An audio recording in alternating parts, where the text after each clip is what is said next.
Dr Reena here. I'm a dental specialist and founder of RW Perio, located at 75 Harley Street. Welcome to my podcast, Life and Smile, where we talk about everything dental, lifestyle, business, and much more. Every episode, I'm joined in conversation with a specialist expert in their chosen field, who give us a behind-the-scenes glimpse into their daily regime, career turning points, and an insider look at what they can't live without. As a businesswoman myself, it's so inspiring to hear how people have built their careers and shattered those glass ceilings. So let's get the conversation going. Dr. Reena here, and a very warm welcome back to Life and Smile Season 5. Today we have a particularly inspiring episode in store for you, recorded right here in our Harley Street recording studio. Sitting across from me is one of the creatives industry's leading figures, both as an actress and the founder of Citizen Femme, the ultimate travel and style guide for globetrotting women. It is, of course, Sheena Bhattessa. Sheena, welcome to Life and Smile. Thank you. What an introduction. You should be my PR. Very true. So, our listeners are a real 360 mix across the global dental industry, luxury lifestyle, and business. Here on the show, it's been so inspiring to hear the often contrasting day-to-day routines and how industry leaders really make it work on a day-to-day basis. But let's start off from kind of the early years, because your career has been so varied. So if we can start from kind of day zero, how did it all start, and then kind of how has it all progressed? Okay, so I've had a very colourful life to date. Being of Indian origin, anything creative is just, it's a no-go. It's Exactly. not stable, it's not reliable, and I get that. So I actually studied business and law, which was a total waste of time for me because I don't think I've taken anything away from it. But I always wanted to be an actor or something creative or like a news broadcaster or, something like that. Yes. So after I graduated, I went to New York for 2 years to an acting school. The best time of my life. It was incredible. I came back, got an agent, started acting, and I worked in PR as opposed to waiting tables or anything like that, because that's also a big no-no for my culture, certainly. And I kind of did that. I worked in PR. I didn't love it, but I was good at it because it's chat and networking and building relationships. And then I did a play which toured America. It was just such an incredible piece of theatre. And then I ended up going freelance as a PR, so I kind of started up my own business. So I guess there's that entrepreneurship with the creative side always there. I never ended up going to journalism, or I never intended to do that. So where I am now is just where life has taken me, I guess. I ended up starting my own PR company. I hated it. Didn't like it at all. It wasn't for me. I think it was luck of the draw with the clients I got as well. But then I started the magazine coming up to, 7 years ago now. And I absolutely love it. It doesn't feel like work. It seemed to fit a gap in the market, which I think it's doing. And I still act. So it's been colourful. It's been an interesting journey. But it's all led me to where I am now. Self-employed, wonderful, because I'm allowed to juggle with children. And it has an element of business. It has a lot of creativity in it. And it allows me to play. Every day I'm just playing, which is great. It doesn't feel like work. That's the best feeling. Yeah. So what got you interested in the creative industry? Was there someone in your family, or was it something you watching or following? Or because that's, as you said, usually that Indian upbringing is quite unusual. So how did you get into that? I have no idea. So it's inbuilt. It is definitely from nobody in my family. They are straight business. It is not from them at all. So I'm not sure where I was picked up from or switched at birth, but I am definitely the only creative one in the family. The business has certainly come from that kind of underlying love of growing a business. Yes. But the creative side is, I'm the one that they come to. Anytime there needs to be a speech or someone has to stand up and do something, they come to me. But I don't know where it's come from, to be honest. It's just part of your kind of inbuilt personality, I guess. Think so, yeah. Which is, I mean, then you kind of went beyond the grain to be able to fulfill what you wanted to do. Did you get any resistance at the beginning? Like, how did you persuade people around you, this is what I want to do?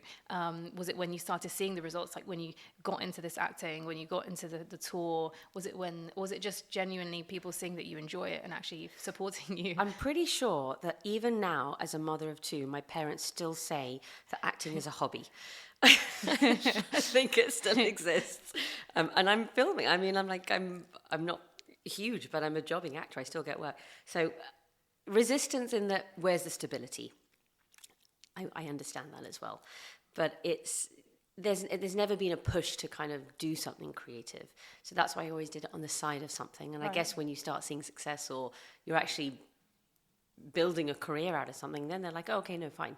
Yeah. I see where you're going with this. I'm also the youngest in the family. Okay. So it affords you a lot more flexibility. Makes sense. Yeah. And the law degree you mentioned, do you feel like that's helped you at all in terms of, like, for example, the business side or as a founder, or not really? You kind of learned those skills as you built the business? I joke that I've taken nothing from my degree because I don't think it teaches you anything practical unless you're doing a medical degree of sorts, which of course you need. But perhaps discipline. Yeah. I think the acting perhaps has taught me more because I'm a storyteller. Right. And that's what I really love in everything I do. It's actually trying to sell a story to somebody. So that, I mean, they say lawyers are failed actors, right? So perhaps that's that storytelling angle as well. And the confidence. The confidence, of course, course, the discipline, the love of reading. Yes. Perhaps that, but I couldn't read a contract to save my life. So that's wasted on me. So just talking about the media industry, so it's constantly evolving, and Citizen Femme is designed to thrive in the online space. And both the commercial and editorial landscapes, they've developed dramatically over the past decade, and there's been this kind of instant news demand, fast-paced content. How do you ensure your audience always stay engaged with that? So it was a conscious decision to stay purely online. When I look for a trip, when I look for inspiration, when I'm looking to buy something, when I'm researching what someone else does, it's always online. Print is beautiful, magazines are stunning, but I rarely pick them up now for inspiration. So I think everything sits in the digital landscape. We are daily, so we are very, very quick with content. We push out a lot of content. And we've got an incredible team of writers. So in terms of the quality and what they're putting out is absolutely sensational.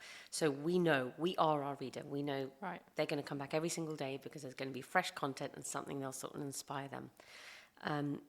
How do we keep it? We adapt, I guess, because we'll see something that's happening. We're not a celeb paper as such, so we don't talk about the Oscars or this has happened, or we don't adapt to that. Right. But if there's a trend or something is changing, we can write and create content very quickly in response to that, or someone's responding to a particular piece very well, we can create content around that more to feed that desire. Right. That helps being online because you can see everything straight away. Yeah. How do you come up with such, because I've read many of the articles and pieces, and they're all so interesting. They're always like really practical and useful as well. How do your writers come up with these ideas? Like, do you brainstorm with each other, or is it experiences, or what's the best, like, because creativity is difficult, especially when it's not inbuilt. So how do you get those creative ideas? Everybody that works is creative with us. Everybody. They come up with the most brilliant ideas. And for me, there are no boundaries. Okay. That's really, really critical. Right. So everybody that works with us takes control of their own column, their own content, and they have free rein to run with ideas. There's no stopping. And there must be a beauty in that, actually. If you know that you can kind of take this wherever you want, you get as creative as you want and as interesting as you can. Exactly. Have you had any personal favorite projects that you've been involved in your role? Tons. I mean, lots. It's really interesting because while we've been going for almost 7 years, recently we've jumped in terms of awareness and the kind of team that's coming on board and the projects that we're doing. Right. I guess that has come as a result of the awareness. So we've just done our first event in America, actually. Oh, wow. So we did our first event in New York about 3 weeks ago with this beautiful bespoke luxury tour operator called Scott Dunn that we work with a lot. And I pitched it to them because I used to live in New York. And they were like, great, we'd love to do it. And I went, I don't know anybody in New York anymore. What am I going to do now? So it's kind of like, as an actor, you say, I can ride a horse and I can do this. And then you get the job and you go, okay, I have to learn. Right. So I kind of followed that philosophy. So we partnered with actually Indra Rockefeller in New York, and we pulled together an event talking about positivity in travel. So you have to be careful around talking about sustainability because travel is in itself not sustainable. Right. So we talked about the positive impact and how we can do it. And Indra's got an incredible charity called the Circularity Project, and she's incredibly well connected in New York as well. That was our first event in New York. So we had also curating those women that come to the event is such a big part of it, because that chemistry, everyone should come away with a buzz. They should be really excited by the evening. That is probably one of the most exciting things in all the events that we do. So she managed to curate this round table. It was what was meant to be like 12 women, ended up being 25. Wow. Table at this very cool spot in New York for dinner. And it was I was so proud of it. It was such a lovely evening. And it was our first foray into North America, which was really exciting.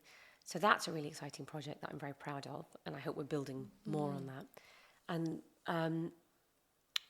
I'm right now filming something, actually. So this is from the acting side. Yeah. It's exciting because I guess post 2 children and you're trying to fit it in, and there's a confidence issue when you're in camera as well, and navigating that, and not being as present on like a full day when you're picked up at 6 in the morning, you get back at 10 at night. So it's all of those things to juggle as well with the mum guilt. But it's a TV series for ITV called Code of Silence. So I'm loving it. It's probably one of the most incredible casts, crew, friendly, loveliest projects I've ever been on. So that goes on till the end of the year. So that's something I'm really proud of, just because I guess it's the time in my life as well, and where I am and what's happening, and managing that. How exciting. Yeah. How do you juggle the two? Do you have like set days where you'll do it? Do you just have to kind of go with the flow? Next question. Yeah. There is no balance. Yeah. There is no balance. I do agree. Like sometimes it's just, I've got very much, it's a lifestyle approach. Like it's, as you said, Citizen Femme doesn't really feel like work. Acting, you love doing it. So it's just part of who you are in your day. So, if you had to give advice to your younger self or someone like starting up in their career, especially those who want to go down the creative industry and do something which may be different to what maybe they expected, what would you say to them? Like, what would be that advice that you'd give to them? I haven't answered this, but you've got this really lovely quote on the wall, so I'm kind of going to go to that. The only impossible journey is the one you never begin. Tony Robbins. I love that, because my biggest problem is that I'm fearless. But I also appreciate that I also have the support. Not everybody has that. So I was able to try and experiment and follow a dream because, if I didn't get paid that month, I'm okay. So I'm very, very lucky and very privileged to have that, and I don't forget that at all. If you can do that, then try. And if you believe in something enough, try. Having said that, I built Citizen Femme without any support. Building up, paying wages. Actually, my acting income supplemented the wages for Citizen Femme, which is really bonkers because it's usually the other way around. Exactly, yeah. So was that quite scary at the beginning then? Or like trying to juggle that, wondering terrifying. Whether it's going to, exactly. Terrifying. I mean, the biggest scare for me at that point was my first baby. I never took maternity leave. So it was 1 month before and 2 months after when I just couldn't do as much as I would have liked to, because you want to focus on a baby as well. Yeah. But I still have wages to pay. Yeah. And no one else cares because wages are given. Yes. So that for me was the hardest part of, does my business fail or do I keep it going? So I managed and gave enough attention to my child to manage that as well. I was exhausted, but I did it. But if you try, don't be afraid of hard work. I guess for my younger self, I always now wish I'd started things earlier, tried things earlier, knew things earlier. But that's also perhaps bad advice, because when you're older, I wouldn't have known what I know now. True. And there's a maturity that comes in your 20s and your 30s. Yes. It's different. Yeah. But I think if you believe in something enough, just don't be afraid of hard work. Nothing replaces hard work. For sure. I think it's really, really good advice. And I think especially nowadays we want that instant, reward and so on. But sometimes anything worthwhile, it takes time. So you have to graft, you have to put in the effort. I find it funny because sometimes people talk about actors like an overnight success, or businesses. No, it's not an overnight success. It's taken years and years of hard work. And then suddenly you know about them. Exactly. So don't be afraid of that hard work. In terms of sort of keeping you going and like keeping your energy up, keeping you inspired, especially on those days that you said, they're scary situations, you don't know whether you made the right choice.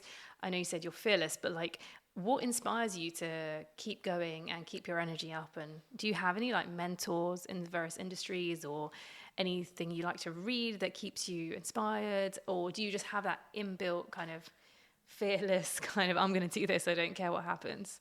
A bit of both. I'm really proud of what I've created so far, and anytime I get fed up or think I want to give up, I'm like, no, but look how far you've come.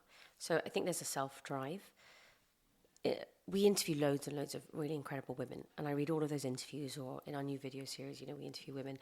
Those conversations inspire me. So there's not one, I've never had a particular mentor or somebody.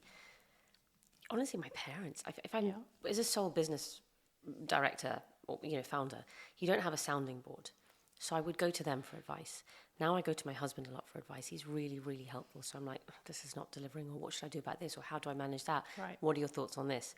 And actually his advice is, what's your gut instinct? Right. Follow it, which is the best advice. 100% agree with that. Yeah, and it's always right. It's sometimes you don't trust your gut. Then you and sometimes when you've gone against, I've always found when you've gone against it, well, that should be all right, but it never ends up being correct. You think, gosh, it is strange how that works. Yeah.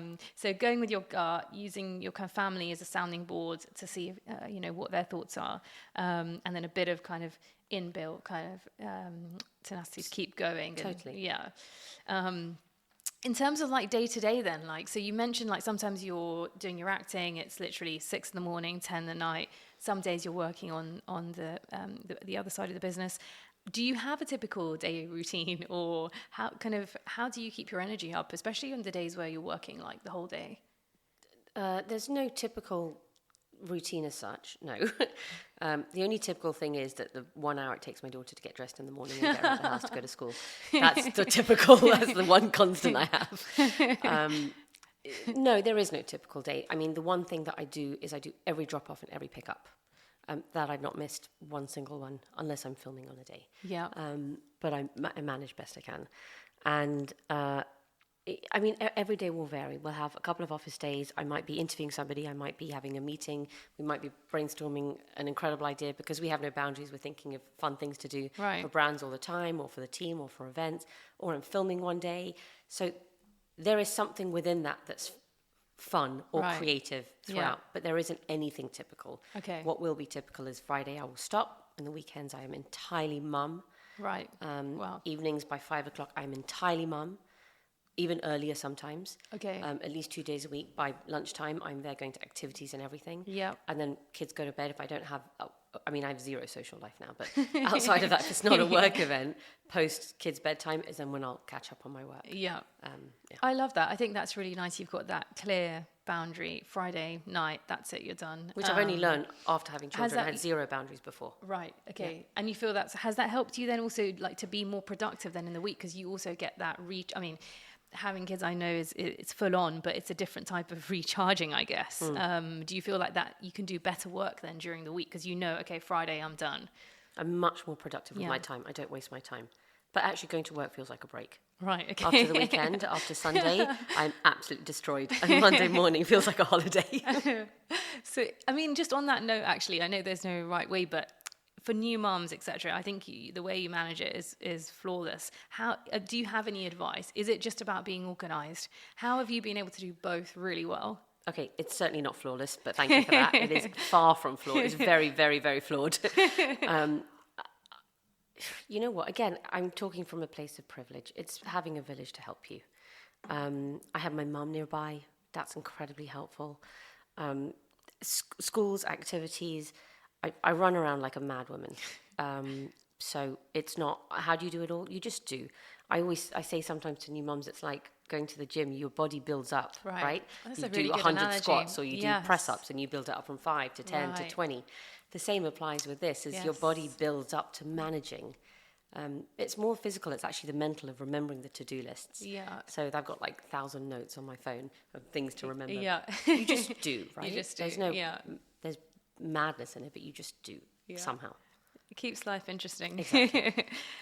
So one of my favorite questions that we ask all of our guests is 3 things that we can always find at your desk or in your handbag as part of your mini survival kit. I know it's a tricky question, and it can be as boring as you want, but if you had to pick 3 things, what would they be? 3 things that I need, or 3 things I find? Either. Probably need. I always have lip balm. Yeah. Okay. Interesting. Balm. That's like my go-to since forever. It's interesting the number of people have said lip balm as their answer on the podcast. Because I'm terrible at makeup, and it's just that little colour something that makes me go, okay, I look slightly presentable. AirPods. Mm-hmm. Oh, you do listen? What do you normally listen to? Like podcasts or music, or depends on your mood? Podcasts and books. Audiobooks. Yeah, audiobooks. Nice. And phone or laptop. It's so boring. I would actually probably say exactly the same thing for me. Yeah. And probably a Kinder Egg, because that's like, if I need to buy some time, then a Kinder Egg is like the Savior. 10 minutes or something. Love it. And what do you do kind of off duty? I know you said all your time is kind of with the kids, but where are you, normally based? Central London? What kind of things, where do you normally find you? So my favourite restaurants, or my go-to, are La Petite Maison. I love it. That's always date night with my husband. It's one of my favourites in London. Yoga. Yes. I just love it. If I can find a yoga studio, like a really good teacher, I am there. Soft play, inevitably.